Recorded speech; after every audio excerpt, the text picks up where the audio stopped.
মূলত আমরা পাথরঘাটা জানতে পারছি যে একটা জালে সাপ আটকা আছে। মূলত ওনারা বলে সাপটাকে আইরিস। যখন আমি জানতে পারছি তারপর আমি সেখানে যে সাপটাকে নিজেই উদ্ধার করি। সেই সাপটা হলো কিং কোবরা। আমাদের এখানে কিং কোবরা 3টে ছিল, আর একটা কিং কোবরা, সেই সাপটা হলো অসুস্থ। আমি এই আনার পরে ওদেরকে খাবার দিই।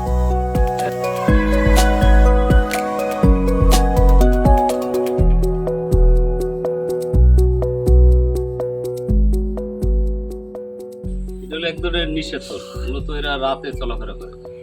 এই সাপই আপনি লালন পালন করতেছেন, তাই না? সাপ মানুষের উপকারই করে, তাই না? আসলে এই সাপ মানুষের অনেক উপকার করে। আমরা যারা বিভিন্ন জায়গায় যে সাপ দেখি, আমরা যেন সাপকে না মারি। সাপকে ভালোবাসতে হবে।